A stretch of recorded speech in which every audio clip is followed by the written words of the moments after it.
மனித உடல்ல மறைஞ்சிருக்கக்கூடிய உண்மைகளை குரான் சொல்லக்கூடிய ஆதாரங்களோட ஒரு விடுகதை விளையாட்டு மூலமா தெரிஞ்சுக்கலாம். அருள்மறை குரான் சேனல் மூலியமா கேட்கப்படக்கூடிய விடுகதைகளுக்கு கமெண்ட் செக்ஷன்ல பதில் சொல்லுங்க. உங்களுக்கான முதல் விடுகதை: மனித உடல்ல இருக்க எந்த உறுப்பு பொய் சொல்றதா குரான் குறிப்பிடுது? கண், காது, நெற்றி, நாக்கு.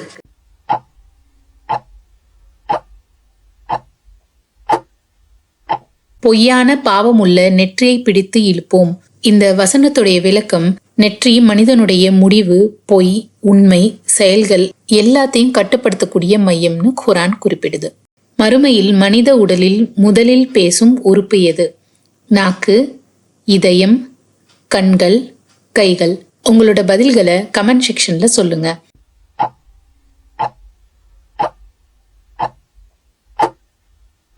பதில்: கைகள். அந்நாளில் அவர்களின் வாய்களுக்கு முத்திரையிடப்படும், அவர்களின் கைகள் நம்மிடம் பேசும். மறுமை நாள்ல பாவிகள் தங்களோட செயல்களை மறுக்க முடியாது, அவங்களுடைய உடல் உறுப்புகளே அவங்களுக்கு எதிராக சாட்சி சொல்லும்னு இந்த வசனம் நம்மளுக்கு விளக்குது. நரகத்துக்கு அதிகமாக மனிதனை கொண்டு செல்லும் 2 உறுப்புகள் எவை? கண், காது, வயிறு, கால், நாக்கு, மர்ம உறுப்புகள், இதயம், மூளை. பதில்களை கமெண்ட் செக்ஷன்ல சொல்லுங்க.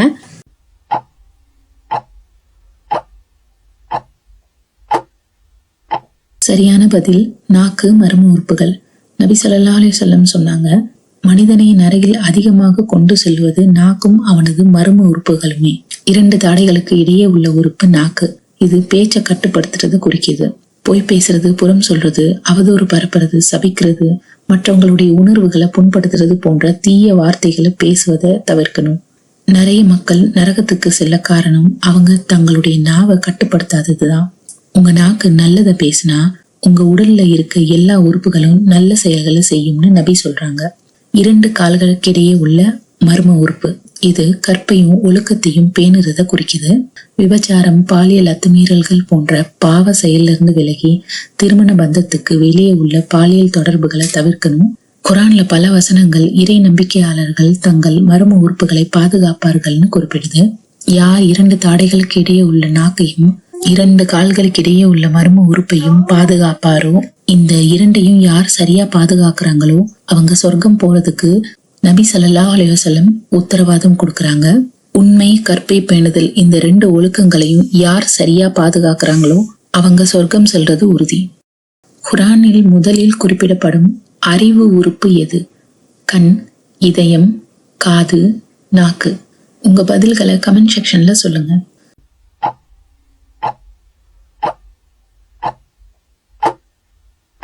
சரியான பதில் காது.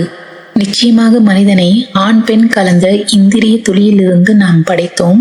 அவனை சோதிப்பதற்காக கேட்பவனாகவும் பார்ப்பவனாகவும் ஆக்கினோம்னு அல்லாஹ் சொல்றான். ஏன் முதல்ல கேட்பவன்னு சொல்லப்படுது?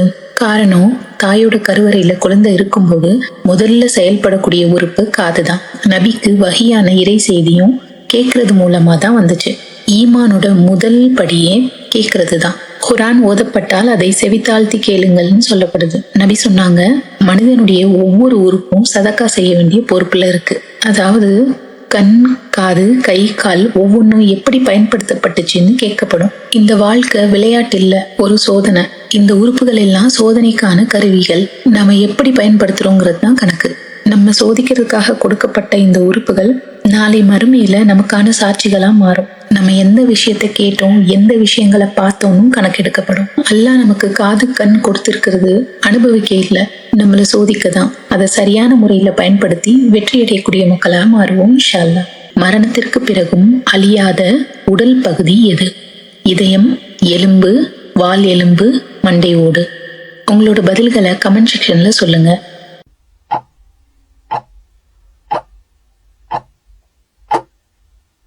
மரணத்திற்கு பிறகும் அழியாத உடல் பகுதி எதுன்னு கேட்டிருந்தோம்.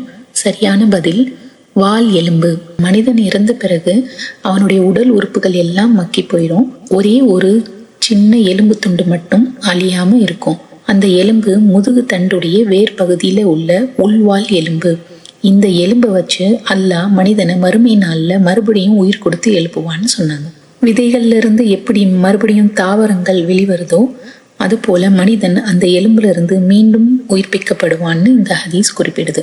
மனிதன் மறைஞ்சாலும் எப்படி ஒரு சின்ன எலும்பு மூலியமா எழுப்பப்படுறானோ அது போலதான் நம்ம செய்யக்கூடிய நல்ல அமல்கள் மூலமா நம்மளுடைய மறுமை வாழ்வும் அழகாகும்.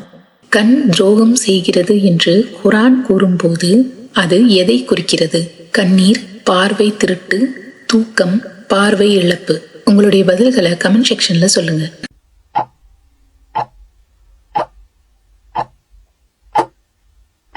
சரியான பதில் பார்வை திருட்டு. கண்களின் துரோகத்தையும் இதயங்கள் மறைத்து வைத்திருப்பதையும் அல்லாஹ் முழுமையாக அறிவான். இந்த வசனம் என்ன குறிப்பிடுது? இந்த வசனத்துல அல்லாஹ் சொல்றான், மனிதன் வெளிப்படையா செய்யக்கூடிய பாவங்கள் மட்டும் இல்ல, யாருக்கும் தெரியாம கண்களால செய்யக்கூடிய பாவங்களையும் அல்லாஹ் அறிவான்னு குறிப்பிடுது. கண் துரோகம் செய்கிறதுனா என்ன? ஹராமான திருட்டு பார்வையை பாக்குறது. வெளியில நல்லவனா இருந்துகிட்டு யாருக்கும் தெரியாம தனிமையில கண்ணால செய்யக்கூடிய பாவங்களை குறிப்பிடுது.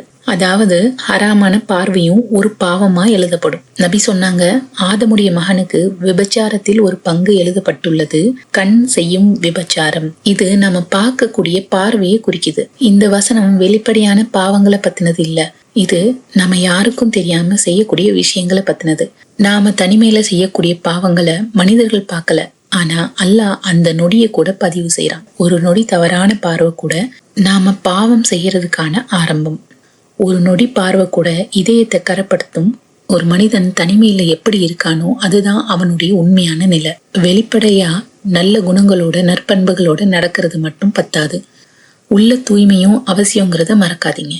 மனித உடலில் ஒரு பகுதி சரியாக இருந்தால் முழு உடலும் சரியாக இருக்கும். அது எது? மூளை, இதயம், கண், நாக்கு. உங்களோட பதில்களை கமெண்ட் செக்ஷன்ல சொல்லுங்க.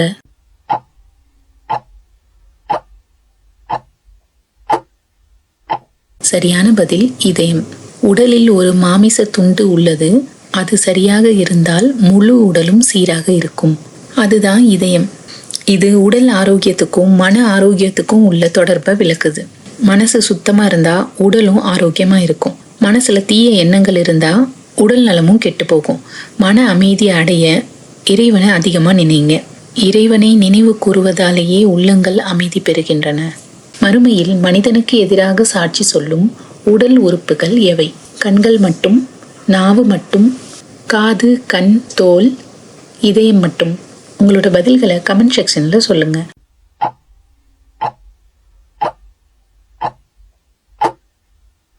சரியான பதில் காது, கண், தோள்கள்.